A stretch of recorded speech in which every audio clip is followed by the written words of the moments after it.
17 de setembro de 1944. O céu sobre a Holanda Central está carregado de nuvens baixas, cinzentas como o aço de um tanque Panzer. O ronco ensurdecedor de motores a pistão corta o ar, um rugido que faz o chão tremer mesmo antes do impacto. Dentro de um C-47 Skytrain, o tenente-coronel John Frost agarra a alça de metal acima da cabeça, o suor escorrendo pela testa, apesar do vento gelado que vaza pelas portas laterais. Seus homens, da 2ª Batalha de Paraquedistas da 1ª Brigada Aerotransportada Britânica, estão amontoados nos bancos estreitos, rostos endurecidos pela expectativa, olhos fixos nas luzes vermelhas que piscam no teto da fuselagem. O cheiro de tabaco, suor e óleo de rifle impregna o ar apertado, misturado ao zumbido constante dos 4 motores Wright Cyclone. "Preparem-se, rapazes!" grita Frost por cima do barulho, sua voz rouca de sotaque escocês cortando a tensão como uma baioneta. Ele é um líder nato, com 32 anos e cicatrizes de batalhas na África e na Sicília, agora comandando o 2º Batalhão em uma missão que pode virar o rumo da guerra na Europa Ocidental. Ao seu lado, o sargento-major Wally Parr verifica o chicote de seu Sten Submachine Gun, os dedos calejados tremendo levemente, não de medo, mas da adrenalina que pulsa como um motor sobrecarregado. "Vamos tomar aquela ponte, senhor. Os Krauts não vão saber o que os atingiu", murmura Parr, forçando um sorriso que não chega aos olhos. O avião balança violentamente quando uma rajada de vento o atinge, e lá embaixo, através das janelas empoeiradas, você pode imaginar os campos holandeses se estendendo como um tapete verde salpicado de vilarejos pacatos. Mas isso é ilusão. A Operação Market Garden, o plano audacioso do marechal de campo Bernard Montgomery, visa nada menos que uma invasão surpresa através do Reno, cortando a Alemanha ao meio antes que o inverno chegue. 17.000 paraquedistas aliados, britânicos, americanos e poloneses, descerão em uma série de pontes vitais, Eindhoven, Nimeg e no coração da operação Arnhem, a 100 quilômetros atrás das linhas alemãs. Frost e seus 700 homens têm a tarefa crucial: capturar e segurar a ponte de Arnhem, um vão de 600 metros sobre o Reno inferior, vital para a XXXX Corpo de Exército Britânico avançar. A luz vermelha pisca para verde. "Vão! Vão! Vão!" berra o despachante, e os paraquedistas se lançam para a porta aberta, o ar frio os engolfando como um soco. O primeiro a saltar é o cabo Ernie Shelswell, seu corpo girando no ar enquanto o paraquedas se abre com um estalo, o vento uivando em seus ouvidos. Explosões distantes ecoam, baterias antiaéreas alemãs acordando para a surpresa. Projéteis traçantes riscam o céu como fogos de artifício malignos, e um C-47 explode em uma bola de fogo a este bordo, fragmentos chovendo como chuva de metal. Frost desce devagar, o arbol de seu paraquedas balançando, os olhos fixos na ponte ao longe, uma estrutura de aço elegante, guardada por sentinelas da 10ª Divisão Panzer SS Frundsberg, que ninguém esperava estarem tão alertas. Você sente o impacto do solo, a terra úmida dos polders holandeses amortecendo a queda, mas o coração ainda martela. Frost se livra das linhas, ajusta o capacete e sinaliza para seus homens se reunirem nos campos próximos a Wolfheze, a 5 quilômetros da ponte. O rádio crepita na mochila de um sinalizador. "Orça aqui, Tiger. Pouso bem-sucedido, mas flak pesada, avançando para o objetivo." A resposta vem entre chiados. O general Roy Urquhart, comandante da 1ª Divisão Aerotransportada, confirmando do seu glider Horsa que caiu perto de Groesbeek. "Mantenham a ponte segura até o XXX Corpo chegar. Tempo é tudo." Enquanto o batalhão se forma, o sol poente tinge o horizonte de laranja, mas o ar carrega o cheiro de fumaça e pólvora. Os paraquedistas marcham pelas estradas estreitas, Rifles Lee Enfield e Bren Guns prontos, passando por fazendas silenciosas, onde civis holandeses espiam das janelas, rostos pálidos de esperança e terror. Frost lidera o caminho. Seu mapa marcado com rotas alternativas, sabendo que os alemães da 9ª e 10ª SS Panzer Divisions, recém-reorganizadas após as derrotas na Normandia, estão por perto. Relatórios de inteligência subestimaram sua presença, uma falha que ecoa nas mentes dos oficiais, mas ninguém para questionar agora. O objetivo é claro: a Ponte de Arnhem, codinome The Bridge Too Far, como um assessor sussurrara em brincadeira durante o briefing em Inglaterra. À medida que a noite cai, o grupo avança para o sul da cidade, o som de botas no asfalto misturando-se ao canto distante de grilos. De repente, um clarão ilumina a escuridão. Um glider Wellington se chocando contra uma árvore. Seus ocupantes da 1ª Brigada Independente de Planadores emergindo feridos, carregando jipes e canhões antitanque de 6 libras. Frost para o comboio, ajudando a descarregar. Rápido, homens! Os tanques de Browning podem estar vindo! Mas o atraso custa caro. Patrulhas alemãs, alertadas pelo barulho, começam a sondar as bordas da zona de pouso. Tiros esparsos ecoam e um paraquedista cai, baleado no ombro, seu grito cortado pelo ar frio. No coração de Arnhem, o coronel Fritz Knaust, do Kampfgruppe Knaust, uma unidade mista de engenheiros e SS, recebe ordens urgentes do general Wilhelm Dietrich, comandante do 2º Corpo Panzer SS. Reforcem a ponte imediatamente. Os aliados estão caindo do céu como chuva.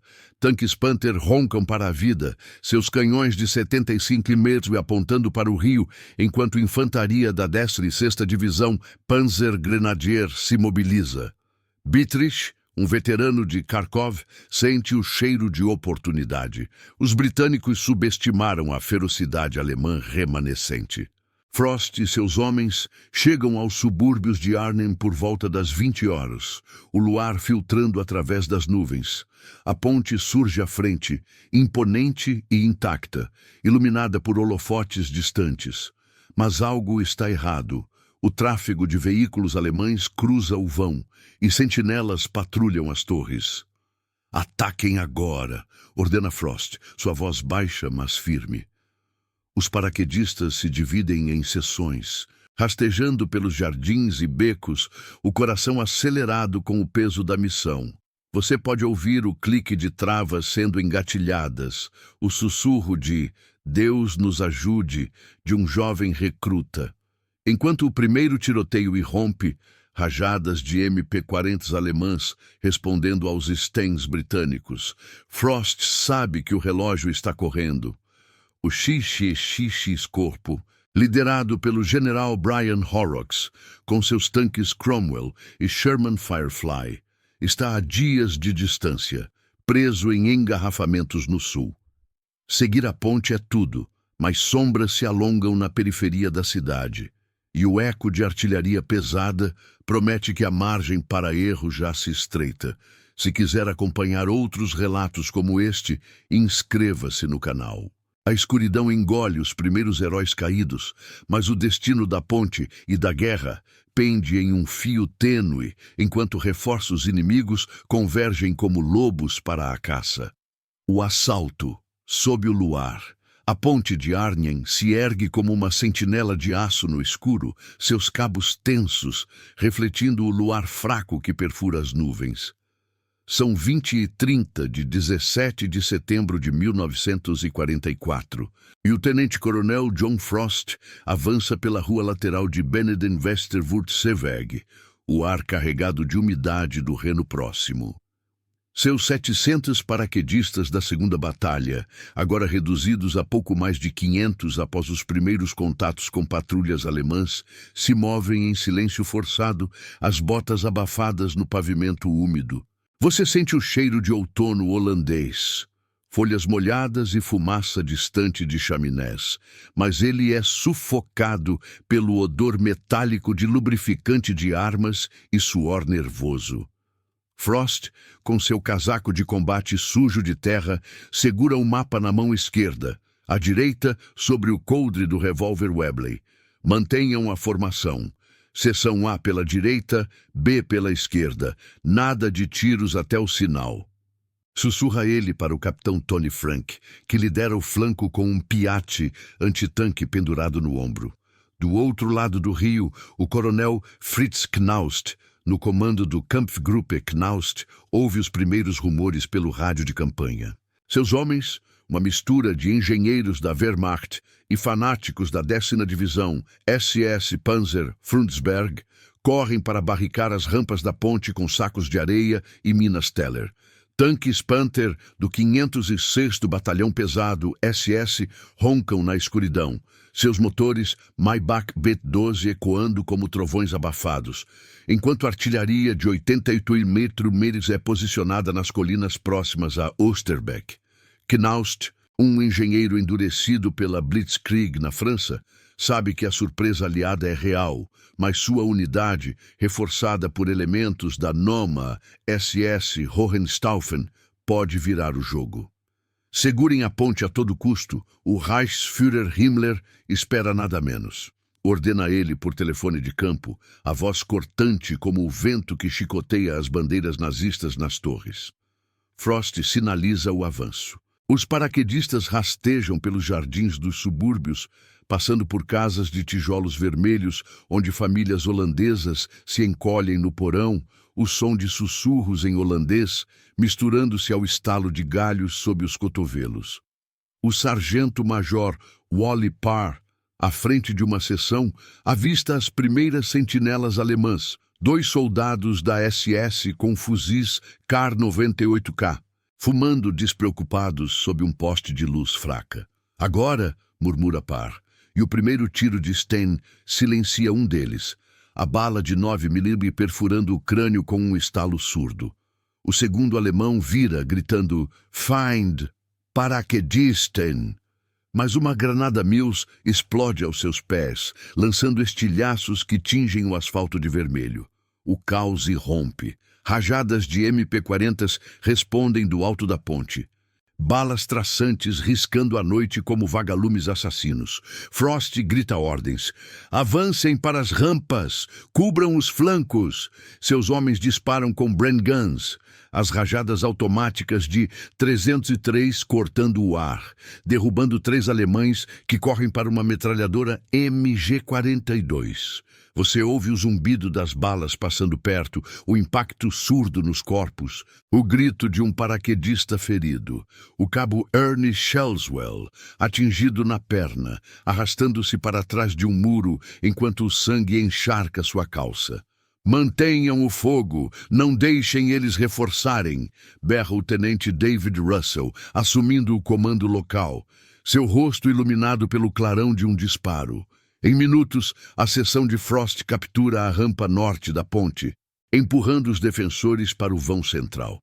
Um tanque alemão, um Stug T6 Assault Gun, camuflado em cinza Feldgrau, surge da escuridão, seu canhão de 75 mm rugindo uma salva que explode uma casa próxima, lançando tijolos e poeira para o céu. "Piatti! Agora!" ordena Frank, e o projétil de alta explosiva voa, acertando o blindado na torreta. A detonação sacode o chão, chamas laranja engolfando o veículo, enquanto a tripulação alemã salta em pânico, metralhada no ar. Mas o custo é alto.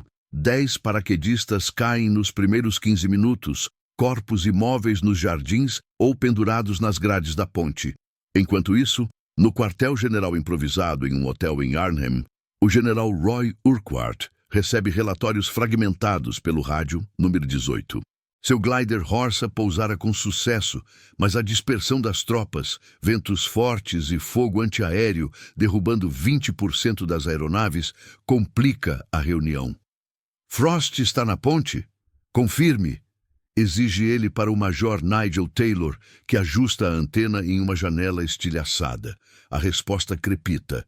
Tiger para Horsa, norte segura, mas reforços inimigos chegando do sul. Precisamos de apoio aéreo urgente. Urquhart, um escocês estoico com bigode grisalho, sabe que os caças Typhoon aliados estão longe, retidos por nuvens baixas. Ele traça no mapa. A 82ª Divisão Aerotransportada Americana segura Eindhoven ao sul, mas engarrafamentos na Hells Highway atrasam o XXX Corpo. Mantenham a posição. O plano depende disso. Na ponte, Frost consolida a defesa. Seus engenheiros preparam cargas explosivas improvisadas, bundas de dinamite de demolições de glider, para negar a estrutura aos alemães se necessário, mas o objetivo é segurá-la intacta. Parr e seus homens erguem barricadas com destroços de veículos alemães, um Opel Blitz incendiado servindo de cobertura. Tiros esporádicos continuam, iluminando rostos sujos de fuligem. Um jovem paraquedista, o privado Jimmy Green, recarrega seu Lee Enfield com mãos trêmulas, murmurando uma prece enquanto balas ricocheteiam nas vigas de aço. Eles estão vindo em ondas, senhor. SS com Panzers, relata um atirador de elite de um telhado próximo, sua mira telescópica no rifle número 4, avistando colunas motorizadas se aproximando pela Utrecht-Zeeweg. Knaust contra-ataca ferozmente. Seus Kampfgruppe, agora com 500 homens e 3 Panthers, lançam um assalto coordenado às 22 horas. Artilharia Nebelwerfer, os órgãos de Stalin, com seus foguetes de 150 mm, uivam no ar, explodindo na rampa norte e criando crateras fumegantes. Um Panther avança, sua metralhadora MG-34 ceifando 2 paraquedistas, mas um Gammon Bomb, uma granada adesiva caseira, é lançada por Russell, grudando no escapamento e explodindo o motor. O tanque para, fumegando, e a infantaria alemã recua sob fogo de Bren concentrado. Frost, agachado atrás de uma pilha de caixas de munição capturadas, sente o peso da noite. Seus homens, exaustos após o salto e a marcha de 10 quilômetros, lutam com rações escassas, barras de chocolate e água de cantis. Relatórios de rádio indicam que a 1ª Brigada de Planadores, com seus canhões antitanque de 17 libras, está atrasada em Rancon Heath, presa em combates com a 9ª SS. Segurem até o amanhecer. O XXX Corpo estará aqui em 48 horas. Mente ele para si mesmo, sabendo que os tanques de Horrocks enfrentam pontes destruídas em Grave e Nimeg.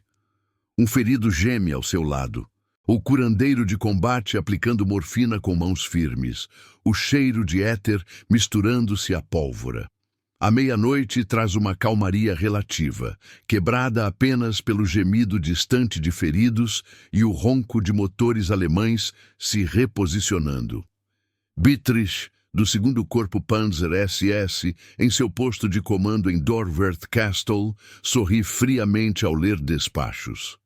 Os tolos britânicos esticam a linha fina demais. Mandem a 10ª Panzer para esmagá-los ao amanhecer. Seus generais, von Tetau, com sua divisão de reserva, e Harmel da Frundsberg, coordenam o cerco, cortando rotas de suprimento para os aliados dispersos. Frost olha para o Rio Escuro, onde barcas alemãs cruzam furtivamente, trazendo mais tropas. A ponte pulsa com vida. Seus homens a defendem palmo a palmo, mas o cerco se fecha como uma armadilha de aço.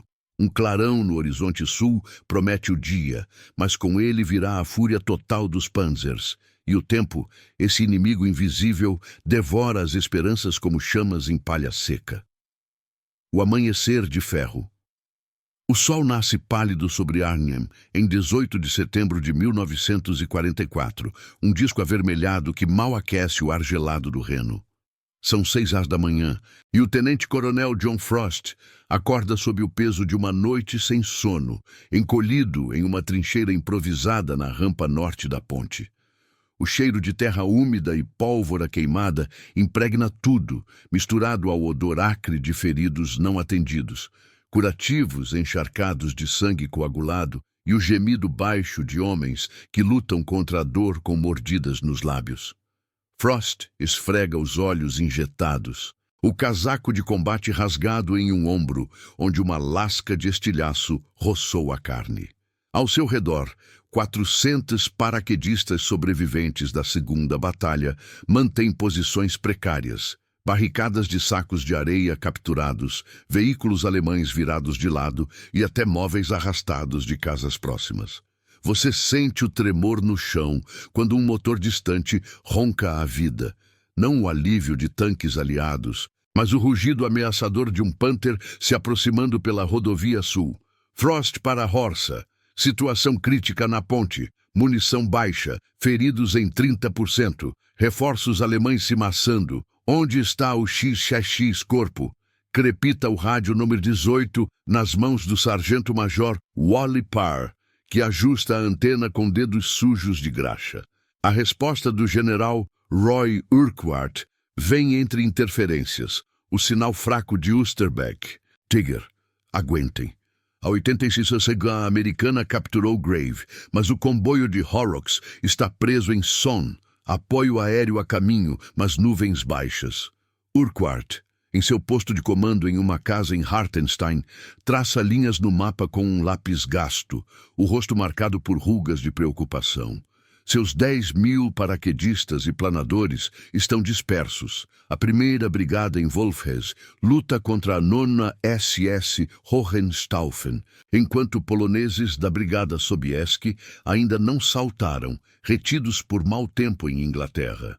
Do lado alemão, o general Wilhelm Bittrich desperta em Dorwerth Castle, com um sorriso predatório, o ar enchendo-se do aroma de café forte e cigarros turcos.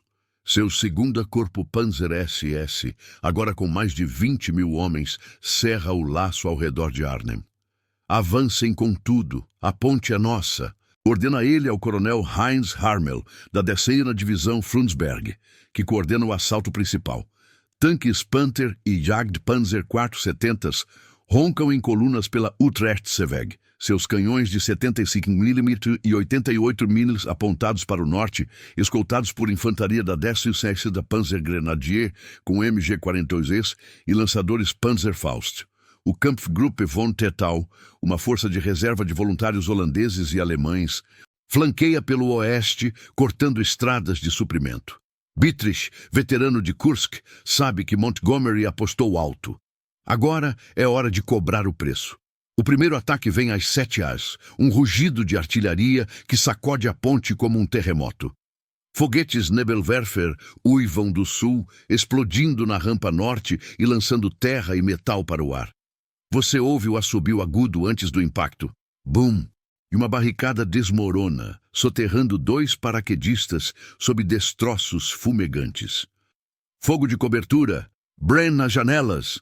Grita Frost, erguendo-se para disparar seu Sten em rajadas curtas, as balas de 9mm traçando linhas vermelhas contra as silhuetas alemãs que avançam.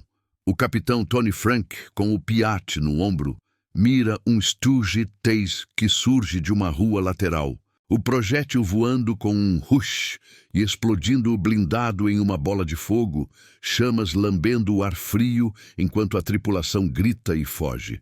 Mas os alemães vêm em ondas.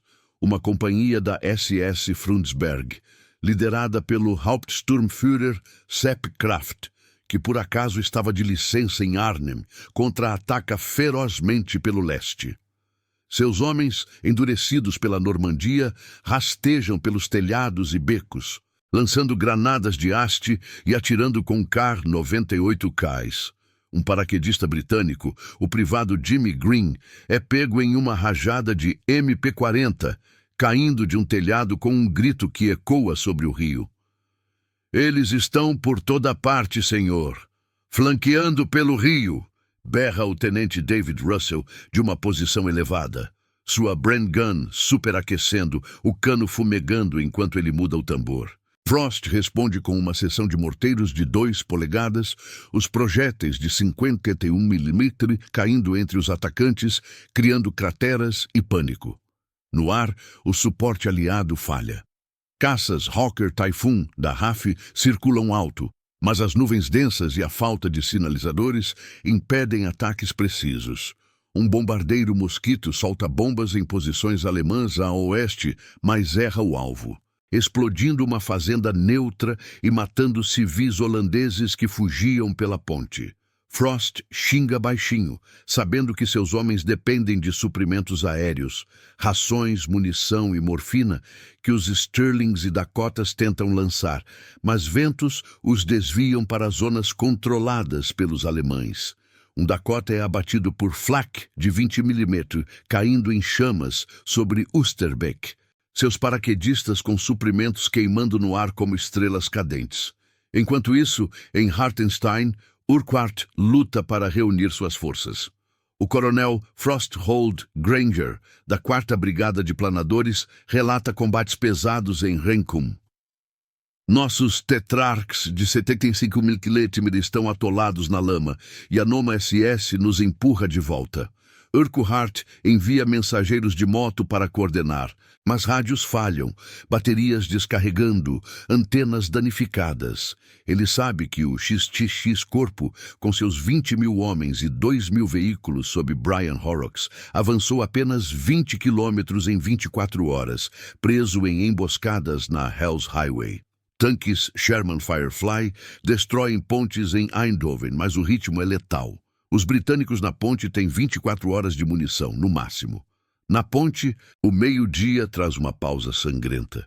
Corpos alemães e britânicos jazem, misturados nas rampas, o Reno correndo vermelho abaixo. Parr distribui as últimas barras de chocolate. Os homens bebendo água de poças para economizar cantis. Um ferido.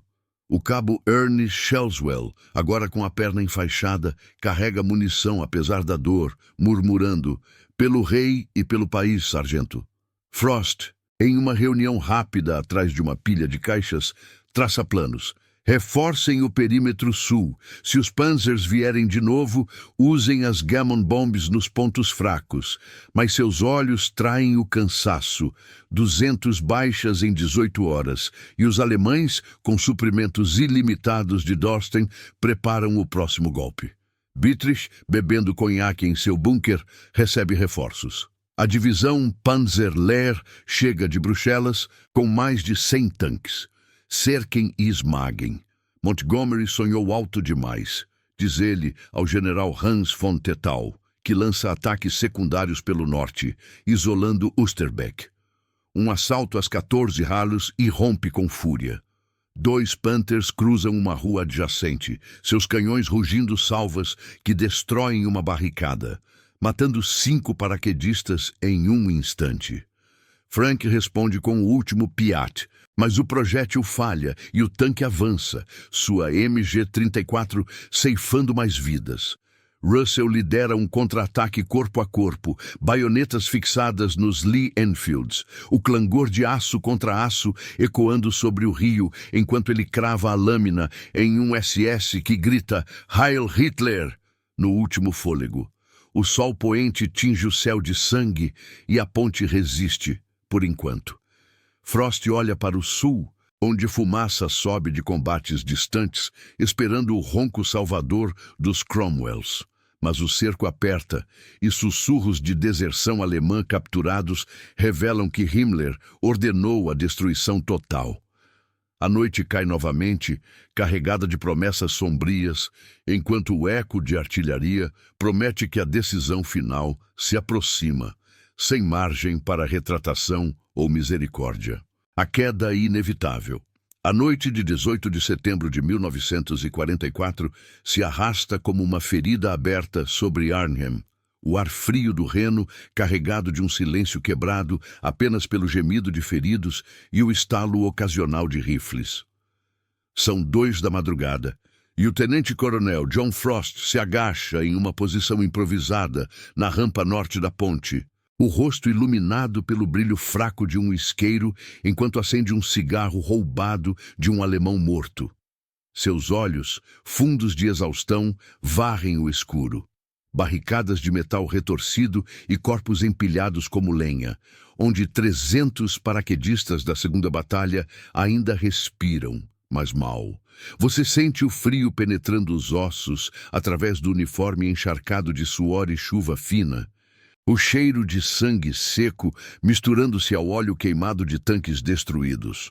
O sargento-major, Wally Parr, com o braço enfaixado de um ferimento superficial, recarrega seu Sten pela enésima vez, os dedos dormentes pelo frio.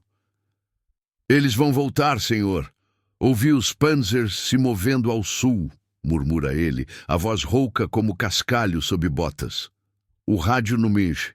18 crepita fracamente na mochila de um sinalizador ferido. Tiger para Horsa, munição em 20%, feridos sem remédios. Status do XTX Corpo. A resposta do general Roy Urquhart, de seu posto em Hartenstein, vem entre chiados e pausas agonizantes. Aguentem, Frost! Horrocks avançou para Nimeg, mas a 802ª Americana luta pela ponte lá. Poloneses saltando ao amanhecer. Apoio aéreo amanhã. Urquhart, o bigode grisalho salpicado de poeira, esmaga um mapa amassado na mesa de uma casa bombardeada, sabendo que a verdade é mais cruel. O XXX Corpo de Exército, com seus tanques Cromwell e Shermans, sob o general Brian Horrocks, está a 60 quilômetros, engarrafado em emboscadas da 9ª SS Hohenstaufen na Hells Highway.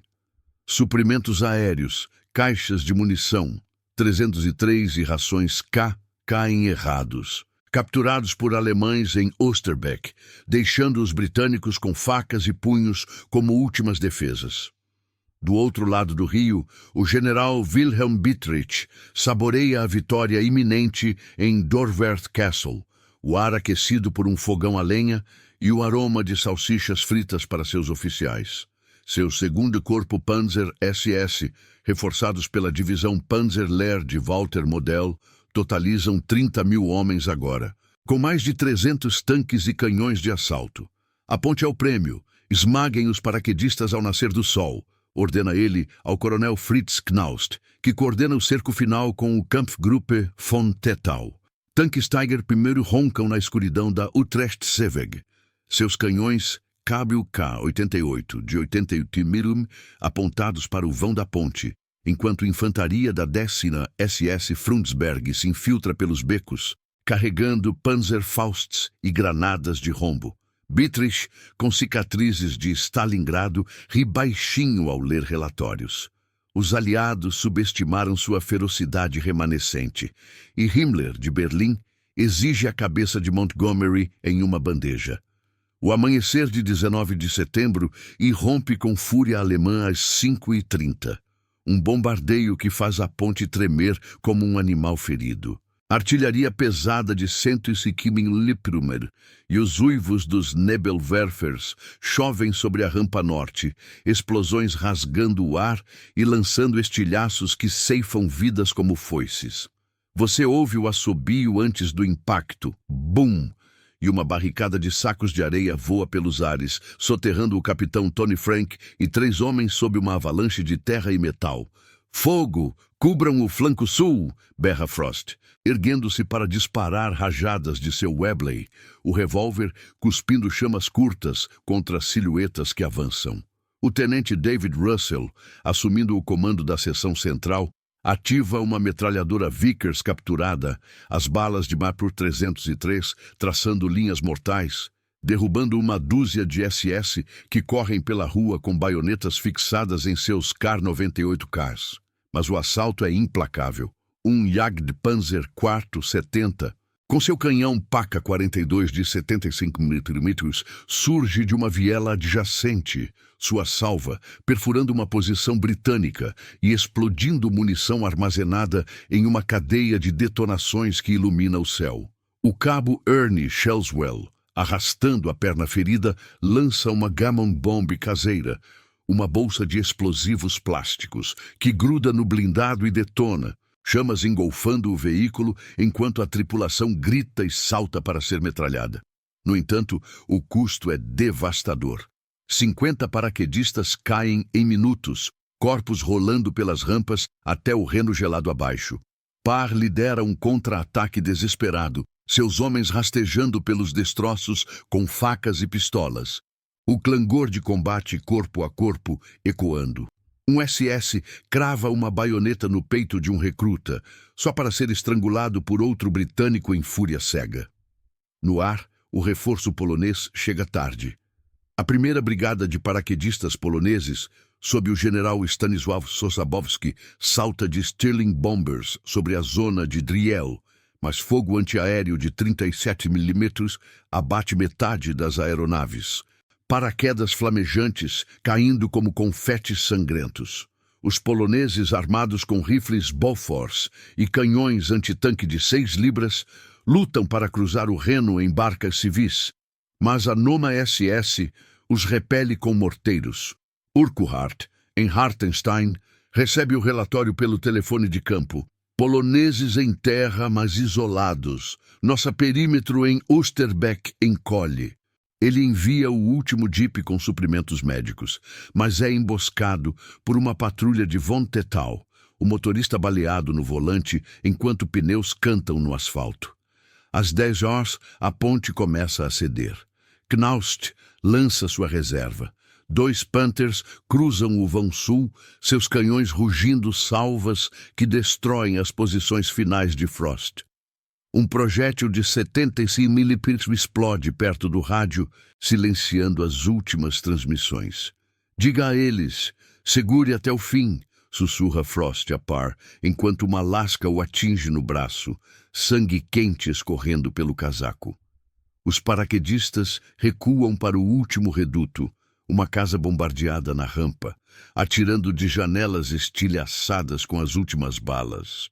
O privado Jimmy Green, antes trêmulo, agora um veterano em 1 hora, dispara até o tambor esvaziar, caindo com um tiro na cabeça de uma MG-42. Bittrich, assistindo de um bunker próximo, ordena o avanço final às 14 horas. Infantaria da Frundsberg inunda a ponte, limpando bolsões de resistência casa por casa, granadas de rombo explodindo portas e tetos. Frost, ferido e sem munição, rende-se às 15 horas, erguendo as mãos brancas de poeira, enquanto Knaust aceita a rendição formal. Vocês lutaram como leões, diz o alemão em inglês quebrado, mas o respeito não salva os 100 sobreviventes da segunda batalha. Marchados para cativeiro, sob o olhar de civis holandeses chorando nas margens. Em Osterbeck, Urquhart ordena a evacuação noturna em 25 de setembro, a Operação Berlim. 2. 400 homens cruzam o Reno em barcas sob fogo de artilharia, mas 8.000 aliados ficam para trás, capturados ou mortos. A ponte de Arnhem, intacta mas perdida, torna-se símbolo de híbris. Montgomery's Gamble falhou, custando 17.000 baixas aliadas contra 6.000 alemãs, adiando a invasão alemã por meses. Frost, em um campo de prisioneiros, reflete sobre a decisão tomada sem margem. Era uma ponte longe demais, e nós pagamos o preço. O Reno flui indiferente, carregando ecos de sacrifício para o mar, enquanto o inverno europeu devora as esperanças de uma guerra rápida.